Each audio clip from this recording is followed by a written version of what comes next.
Hi ಸ್ನೇಹಿತರೆ, ಎಲ್ಲರಿಗೂ ಸಂಜೆಯ ಶುಭಾಶಯಗಳು, ಶುಭೋದಯಗಳು. Good evening. ಇವತ್ತು ಭಾರತದ ಐರನ್ ಡೋಮ್ ಇದು ತುಂಬ ಕರೆಂಟ್ ಅಫೇರ್ಸ್ನಲ್ಲಿದೆ ಮತ್ತು ಇದು ಬಿಸಿ ಸುದ್ದಿಯಾಗಿರೋದ್ರಿಂದ ಇದನ್ನು ಕರೆಂಟ್ ಅಫೇರ್ಸ್ನಲ್ಲಿ ಇವತ್ತು ಕ್ಲಾಸ್ ಮಾಡೋಣ ಅಂತ ಸ್ಟಾರ್ಟ್ ಮಾಡಿದ್ದೀನಿ. ಇದನ್ನ ಆ್ಯಕ್ಚುಲಿ ಆಲ್ಮೋಸ್ಟ್ ಎಲ್ಲ ಮಾಡಿದ್ದಾರೆ, ಆದರೂ ನನಗೆ ಇದ್ರ ಬಗ್ಗೆ ಮಾಡಬೇಕು ಅಂತ ಇಂಟ್ರೆಸ್ಟ್ ಬಂತು, ಎಲ್ಲರಿಗೂ ತಲುಪಿಸ್ಬೇಕು ಅಂತ ಇಂಟ್ರೆಸ್ಟ್ ಬಂದಿದ್ದಕ್ಕೋಸ್ಕರ ನಾನು ಮಾಡ್ತಿದ್ದೀನಿ. ಭಾರತದ ಐರನ್ ಡೋಮ್ ಆಕಾಶ್ ತೀರ್, ಭಾರತದ iron dome Akash Teer backbone of Indian army. ಇದ್ರ ಕೆಲಸ ಏನು ಮತ್ತು ಇದನ್ನ ಯಾಕೆ ಇವಾಗ ಬಳಸಿದ್ರು, ಇದು ನಮ್ಮದೇನಾ, ಇದು ಸ್ವತಃ ಸ್ವದೇಶಿ ವಸ್ತುನೇನಾ ಅಂತ ಇದನ್ನೆಲ್ಲ ತಿಳ್ಕೊಳೋದಕ್ಕಿಂತ ಮುಂಚೆಗೆ ಮೊದಲನೇದಾಗಿ April 22 Pahalgam attack. April 22 Pahalgam attack, terrorist ಅವ್ರದ್ದು ಪೆಹಲ್ಗಾಮ್ ಜಮ್ಮು ಕಾಶ್ಮೀರಲ್ಲಿ ನಡೀತಲ್ಲ ಅಟ್ಯಾಕು, ಅದರಲ್ಲಿ ಆ ಅಟ್ಯಾಕ್ನ ನಂತರ ಇದರ ಪ್ರತಿಯಾಗಿ ಭಾರತ 14 ದಿನಗಳ ನಂತರ ಆಪರೇಷನ್ ಸಿಂಧೂರನ್ನು ಪಾಕಿಸ್ತಾನದ ದಾಳಿಗೆ ಪ್ರತಿಯಾಗಿ ಆರಂಭಿಸಿತು. ಆಪರೇಷನ್ ಸಿಂಧೂರನ್ನು ಪಾಕಿಸ್ತಾನದ ದಾಳಿಗೆ ಪ್ರತಿಯಾಗಿ ಆರಂಭಿಸಿತು.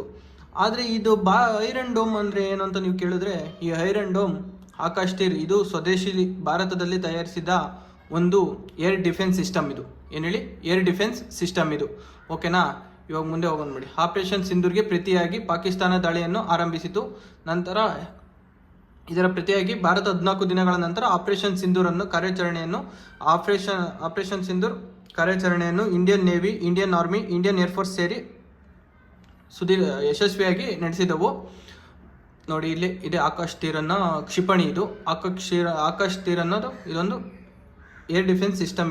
ಇದು ನೋಡಿ, ಇಲ್ಲಿ ಟ್ರಕ್ ಇದೆ, ಟ್ರಕ್ ಮೇಲ್ಗಡೆ ಇದು ಇದೆ ಈ ಮಿಸೈಲ್ ಹೆಂಗ್ ವರ್ಕ್ ಮಾಡುತ್ತೆ ಅಂತಂದ್ರೆ, ನೋಡಿ ಇಲ್ಲಿ ಒಂದು ಇಮೇಜ್ ತೋರಿಸ್ತೀನಿ. ಫಸ್ಟ್ ಇದು ನೋಡಿ, ಇಲ್ಲಿ ಇದು ರಡಾರ್ ಇರುತ್ತೆ. ಇಲ್ಲಿ ರಡಾರು, ಇಲ್ಲಿ ಯಾವುದೇ ಬೇರೆ ದೇಶದ ಯಾವುದೇ ವಿಮಾನ ಕ್ಷಿಪಣಿಗಳು ಏನೇ ಬಂದ್ರೂ ಇದು ನಮಗೆ ತಕ್ಷಣ ಮಾಹಿತಿಯನ್ನು, ಈ ರಡಾರ್ ಮಾಹಿತಿಯನ್ನು ನಮಗೆ ತಕ್ಷಣ ಇಲ್ಲಿ ಕಳಿಸುತ್ತೆ. ಇಲ್ಲಿಗೆ ಕಮಾಂಡ್ ಸೆಂಟರ್ಗೆ ಒಂದು ನಿಮಿಷ, ಎಲ್ಲಿ ಕಳಿಸುತ್ತೆ, ಈ ಕಮಾಂಡ್ ಸೆಂಟರ್ಗೆ ಮೊದಲು ಕಳಿಸುತ್ತೆ. ಇದು ಏನು ರಡಾರು ಈ ಕಮಾಂಡ್ ಸೆಂಟರ್ಗೆ ಹಿಂಗೆ ಮೊದಲು ಕಳಿಸುತ್ತೆ. ನಂತರ ಈ ಕಮಾಂಡ್ ಸೆಂಟರು ಇಂಟರ್ಸೆಪ್ಟರ್ ಲಾಂಚರ್ಗೆ ಕಳಿಸುತ್ತೆ. ಈ ಇಂಟರ್ಸೆಪ್ಟರ್ ಲಾಂಚರ್ ಏನು ಮಾಡುತ್ತೆ ಅಂತಂದರೆ, ನೋಡಿ ಇಲ್ಲಿಂದ ಕ್ಷಿಪಣಿಯನ್ನು ಲಾಂಚ್ ಮಾಡುತ್ತೆ. ಇದು ನಿಖರವಾದ ಗುರಿಯನ್ನು ಹೊಂದಿರುತ್ತಿದ್ದು, ಎಲ್ಲಿ ಹೋಗ್ತಾ ಇರ್ತೀವಿ ಕ್ಷಿಪಣಿಗಳು, ಎಲ್ಲೆಲ್ಲಿ ಹೋಗ್ತಾ ಇರ್ತವೆ ಈ ವಿಮಾನಗಳು, ಡ್ರೋನ್ಗಳು ಎಲ್ಲೆಲ್ಲಿ ಹೋಗ್ತಾ ಇರ್ತೋ ಹೋಗಿ ಹೊಡೆಯುತ್ತೆ. ಅದೇ ಏರ್ನಲ್ಲಿ ಇದ್ದಾಗಲೇ, ಅದು ವಾಯುವಿನಲ್ಲಿದ್ದಾಗಲೇ ಹೊಡೆಯುತ್ತೆ, ನಮ್ಮ ಕಡೆ ಬರೋದಕ್ಕಿಂತ ಮುಂಚೆನೇ. ಇದಕ್ಕೆ ಫಸ್ಟೇ ಮಾಹಿತಿ ಕೊಡೋದೇನು, ರೆಡಾರ್ ಎಲ್ಲಿ ಕೊಡುತ್ತೆ, ಕಮಾಂಡ್ ಸೆಂಟರ್ಗೆ ಕೊಡುತ್ತೆ. ಮತ್ತು ನಂತರ ಇದು ಕಮಾಂಡ್ ಸೆಂಟರ್ ಇನ್ಫ್ರಾಸ್ಟ್ರಕ್ಚರ್ ಲಾಂಚರ್ಗೆ ಮಾಹಿತಿಯನ್ನು ಕಳಿಸುತ್ತೆ. ನೋಡಿ, ಈ ಥರನೇ ವರ್ಕ್ ಮಾಡೋದು. ಇದು ಬೇರೆ ದೇಶದ್ದು ವಿಮಾನ ಇಲ್ಲಿ ಬರ್ತಾ ಐತೆ ಅಂತಂದರೆ ಇದಕ್ಕೆ ಮಾಹಿತಿ ಹೋಗುತ್ತೆ. ಈ ರೆಡಾರ್ಗೆ ಮಾಹಿತಿ ಹೋದ ನಂತರ ಕಮಾಂಡ್ ಸೆಂಟರ್ಗೆ ಹೋಗುತ್ತೆ, ನಂತರ ಇನ್ಫ್ರಾಸ್ಟ್ರಕ್ಚರ್ ಲಾಂಚರ್ಗೆ ಹೋಗುತ್ತೆ. ಇಲ್ಲಿ ಲಾಂಚ್ ಆಗುತ್ತೆ. ಇಲ್ಲಿ ನೋಡಿ, ಇಲ್ಲಿ ಇದೆ ಆಕಾಶ್ ತೀರು, ಇಲ್ಲಿ ಲಾಂಚ್ ಆಗುತ್ತೆ, ಹೋಗಿ ಇಲ್ಲಿ ಹೊಡೆಯುತ್ತೆ. ಓಕೆನಾ, ಇದು ಡಿಫೆನ್ಸ್ ಸಿಸ್ಟಮ್ ನಮ್ಮದು. ಕಡಿಮೆ ಎತ್ತರದಲ್ಲಿ ಬರುವ ಡ್ರೋನ್ಗಳು ಮತ್ತು ಬಾಂಬ್ಗಳನ್ನು ಇದು ಹೊರಡುಸುತ್ತೆ ಮತ್ತು ಡ್ರೋನ್ಗಳನ್ನು ಜಾಮ್ ಮಾಡುತ್ತೆ. ಈ ಡ್ರೋನ್ಗಳನ್ನು ಜಾಮ್ ಮಾಡುತ್ತೆ ಅಂತಂದರೆ ಹೆಂಗೆ ಅಂತಂದರೆ, ಅವ್ರ ಹತ್ರ ಜಾಯಿಂಟ್ ಸ್ಟಿಕ್ ಅಂದರೆ ಅಂತಂದರೆ ರಿಮೋಟು, ನಮ್ಮ ಇದರಲ್ಲಿ ಹೇಳಬೇಕು ಅಂದರೆ ರಿಮೋಟು ಜಾಯಿಂಟ್ ಸ್ಟಿಕ್ ಇರುತ್ತಲ್ಲ ಅದು, ಮತ್ತು ಈ ಡ್ರೋನ್ಗೆ ಇಲ್ಲಿ ನೋಡಿ, ಇಲ್ಲಿ ಒಂದು ನಿಮಿಷ ತೋರಿಸ್ತೀನಿ ನೋಡಿ, ಒಂದು ನಿಮಿಷ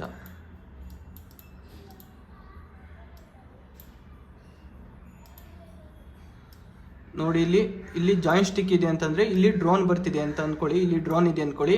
ಈ ಡ್ರೋನ್ ಮತ್ತು ಈ ಜಾಯಿಂಟ್ ಸ್ಟಿಕ್ ನಡುವೆ ಇರುವ ಗ್ಯಾಪ್ನಲ್ಲಿ ಇದೇನು ಮಾಡುತ್ತೆ ಅಂದರೆ, ಈ ಜಾಯಿಂಟ್ ಸ್ಟಿಕ್ಕಲ್ಲಿ ಆಪ್ರೇಟ್ ಮಾಡ್ತಿರ್ತಾರಲ್ಲ, ಇಲ್ಲಿ ಆ ಆಪ್ರೇಟ್ ಮಾಡೋದು ಒಂದು ಒಂದು 10 ನಿಮಿಷ, ಒಂದು ಅರ್ಧ ಗಂಟೆ, ಹಾಫ್ ಆನ್ ಅವರ್ ಅದಕ್ಕೆ ಇವರು ಆಪ್ರೇಟ್ ಮಾಡೋದು. ಇದು ಮಾಹಿತಿ ಹೋಗೋದು ಸ್ವಲ್ಪ ಕಡಿಮೆ ಆಗುತ್ತೆ, ನಿಧಾನ ಆಗುತ್ತೆ. ಅಂದರೆ ಯಾಕೆಂದರೆ ಜಾಮ್ ಮಾಡಿರ್ತಾರೆ, ಇಲ್ಲಿ ಜಾಮ್ ಆಗಿರುತ್ತೆ. ಇದು ಜಾಮ್ ಆದ ನಂತರ ಇದು ಮಾಹಿತಿ ತಲುಪೋದು ಸ್ವಲ್ಪ ಲೇಟ್ ಆಗುತ್ತೆ. ಆ ಗ್ಯಾಪಲ್ಲಿ ಈ ಡ್ರೋನ್ಗಳನ್ನು ಈ ಆಕಾಶ್ ತೀರ್ ಕ್ಷಿಪಣಿ ಹೊಡೆದು ಉರುಳಿಸುತ್ತೆ. ಓಕೆನಾ, ಇದರಿಂದ ಭಾರತದ ಸೇನಾ ಮೂಲ ಸೌಕರ್ಯಗಳಿಗೆ ಯಾವುದೇ ತೊಂದರೆ ಆಗುವುದಿಲ್ಲ. ನೋಡೋ ಪಾಕಿಸ್ತಾನದ 15 ಕ್ಷಿಪಣಿಗಳು ಮತ್ತು 32 ಡ್ರೋನ್ಗಳನ್ನು ಗಾಳಿಯಲ್ಲಿ ಇದರಿಂದ ಹೊಡೆದು ಉಳಿಸಲಾಗಿದೆ ಅಂತಂದ್ರೆ, ಈ ಆಕಾಶ್ ತೀರ್ ಕ್ಷಿಪಣಿಯಿಂದ ಪಾಕಿಸ್ತಾನದ 15 ಕ್ಷಿಪಣಿಗಳು ಮತ್ತು 37 ಡ್ರೋನ್ಗಳನ್ನು ಗಾಳಿಯಲ್ಲಿ, ಅದೇ ಹೇಳಿದ್ನಲ್ಲ ನೋಡಿ, ಈ ಥರ ಜಾಮ್ ಮಾಡೋದು ಮತ್ತೆ ಹೋಗಿ ಇಲ್ಲಿಂದ ಲಾಂಚ್ ಮಾಡಿಬಿಟ್ಟು ಹಿಂಗೆ ಹೋಗಿ ಹಿಂಗೆ ಹೊಡೆಯೋದು ಅಷ್ಟೇ. ಅದೇ ಥರ ಇಲ್ಲಿ ಇದು ವರ್ಕ್ ಮಾಡಿದೆ. ಇದನ್ನು ಈ ಆಕಾಶ್ ತೀರ್ ಕ್ಷಿಪಣಿಯನ್ನು ಫಸ್ಟು ತಯಾರು ಮಾಡಿ ಹಂಗೆ ಮಡಗಿದ್ರು. ಇದನ್ನು ಎಲ್ಲೇ ಪ್ರಾಕ್ಟೀಸ್ ಅಂದರೆ ಇದನ್ನೆಲ್ಲೂ ಲಾಂಚ್ ಮಾಡಿ ಟೆಸ್ಟೇ ಮಾಡಿಲ್ಲ. ಇದನ್ನ ಯುದ್ಧ ಸಮಯದಲ್ಲೇ ಪಾಕಿಸ್ತಾನದ ಮೇಲೆ ಟೆಸ್ಟ್ ಮಾಡಿದರೆ ಇದು ಸಿಕ್ಕಾಪಟ್ಟೆ ತುಂಬ ಚೆನ್ನಾಗಿ ಕೆಲಸ ಮಾಡಿದೆ. ಐರನ್ ಡೋಮ್ ವರ್ಸಸ್ ಆಕಾಶ್ ತೀರ್, ಇದಕ್ಕಿರುವ ವ್ಯತ್ಯಾಸ ಏನಂತ ಇವಾಗ ನೋಡೋಣ. Iron dome versus Akash Teer in ಇಂಡಿಯಾದ್ದು, ಐರನ್ ಡೋಮ್ ಇನ್ ಇಸ್ರೇಲ್. ಇಸ್ರೇಲ್ದು. ಆಕಾಶ್ ತೀರ್ ಆ್ಯಂಡ್ ಐರನ್ ಡೋಮ್ಗೆ ಇರುವ ವ್ಯತ್ಯಾಸ ನೋಡೋಣ. ನೋಡಿ ಇಲ್ಲಿ ಆಕಾಶ್ ಡೋಮು, ಇದು ಐರನ್ ಡೋಮ್ ಮತ್ತು ಇದು ಆಕಾಶ್ ಸಿಸ್ಟಮ್, ಇದಕ್ಕಿರುವ ವ್ಯತ್ಯಾಸನ ನೋಡೋಣ. ಇದು ಇಮೇಜ್ ಅಷ್ಟೇ. ಜಸ್ಟ್ ನೆಕ್ಸ್ಟ್ ನೋಡಿ ಇಲ್ಲಿ ಆಕಾಶ್, ಇದು ಐರನ್ ಡೋಮ್. ಕಂಟ್ರಿ ಇಂಡಿಯಾ, ಇದು ಇಸ್ರೇಲ್ದು. ಏರ್ಕ್ರಾಫ್ಟು, ಡ್ರೋನು, ಕ್ರೂಸ್ ಮಿಸೈಲ್ನ ಇದು ಟಾರ್ಗೆಟ್ ಮಾಡುತ್ತೆ, ಅಂದರೆ ಇದು ಹೊಡೆದಾಕುತ್ತೆ. ಇದರ ರೇಂಜ್ ಎಷ್ಟಿರುತ್ತೆ ಅಂದರೆ 25ರಿಂದ 30 ಕಿಲೋಮೀಟರ್ ಅಷ್ಟೇ ಇದರ ರೇಂಜು. ಎಷ್ಟಿರುತ್ತೆ? 25ರಿಂದ 30 ಕಿಲೋಮೀಟರ್ ಇದರ ರೇಂಜ್ ಇರುತ್ತೆ. ಹಾಗೆ ಇದು ಇವ್ರದ್ದು ಐರನ್ ಡೋಮು ರಾಕೆಟ್ಸನ್ನು ಹೊಡೆದುಳಿಸುತ್ತೆ. ನೆಕ್ಸ್ಟು ಇದರ ರೇಂಜು 4ರಿಂದ 70 ಕಿಲೋಮೀಟರ್. ಇದು ನಮ್ದಕ್ಕಿಂತ ಸ್ವಲ್ಪ ರೇಂಜು ಜಾಸ್ತಿ ಇದೆ, ಅಂತಂದರೆ ದೂರ ಜಾಸ್ತಿ ಇದೆ ಇದ್ರದ್ದು ದೂರ ಜಾಸ್ತಿ ಇದೆ ಇದ್ರ ರೇಂಜು. ನಮ್ಮದು ಸ್ವಲ್ಪ ಕಡಿಮೆ ಇದೆ ಅಂದರೆ. ಹಾಗೆ ನೋಡಿ ಇದು ರಡಾರ್ಗಳ ಮೂಲಕ ಮಾಹಿತಿಯನ್ನು ಪಡ್ಕೊಳುತ್ತೆ. ಇದು ಸೇಮು ರಡಾರ್ಗಳ ಮೂಲಕ ಮಾಹಿತಿಯನ್ನು ಪಡ್ಕೊಳುತ್ತೆ. ಮತ್ತು ಎಲ್ಲಿ ಬೇಕಾದರೂ ತಗೊಂಡು ಹೋಗ್ಬೋದು, ಇದನ್ನು ತಗೊಂಡು ಹೋಗ್ಬೋದು. ಹಾಗೆ ಏರ್ ಡಿಫೆನ್ಸ್ ಸಿಸ್ಟಮ್ನಲ್ಲಿ ಇದನ್ನು ಬಳಕೆ ಮಾಡ್ತಾರೆ. ನೋಡಿ ಇಲ್ಲಿ ಸ್ಪೀಡ್ ನೋಡಿ ಇಲ್ಲಿ ಸೂಪರ್ಸಾನಿಕ್. ಇದು ಸೂಪರ್ಸಾನಿಕ್ ಅಂದರೆ ಶಬ್ದದ ವೇಗಕ್ಕಿಂತ 2 ಪಟ್ಟು ವೇಗ ಜಾಸ್ತಿ ಇರುತ್ತೆ. ಇದು ಸಬ್ಸಾನಿಕ್ ಅಂದರೆ ಸೂಪರ್ಸಾನಿಕ್ಕಿನ ಇದು ಕಡಿಮೆ ಅಂತಂದರೆ ಇದು ನಮ್ಮದು ಸ್ಪೀಡ್ ಜಾಸ್ತಿ ಇದೆ, ಶಬ್ದದ ವೇಗಕ್ಕಿಂತ 2 ಪಟ್ಟು ಜಾಸ್ತಿ ಹೋಗುತ್ತೆ. ಬಟ್ ನಮ್ಮದು ಡಿಸ್ಟೆನ್ಸ್ ರೇಂಜ್ ಕಡಿಮೆ ಇದೆ. ಬಟ್ ಇವ್ರದ್ದು ಡಿಸ್ಟೆನ್ಸ್ ರೇಂಜು 4ರಿಂದ 70 ಕಿಲೋಮೀಟರ್ ಇದೆ. ಇವ್ರು ಸ್ವಲ್ಪ ಜಾಸ್ತಿ ದೂರ ಇದೆ ಅಷ್ಟೇ. ಇದು ಎಲ್ಲಿ ಬೇಕಾದರೂ ತಗೊಂಡು ಹೋಗ್ಬೋದು. ಮತ್ತು ರಡಾರಿಂದ ಇವು ಮಾಹಿತಿಗಳನ್ನು ಪಡ್ಕೊತವೆ. ಇವು ಏರ್ ಡಿಫೆನ್ಸ್ ಸಿಸ್ಟಮ್ನಲ್ಲಿ ಇವನ್ನ ಬಳಕೆ ಮಾಡ್ತಾರೆ. Best for ಸಿವಿಲಿಜನ್ and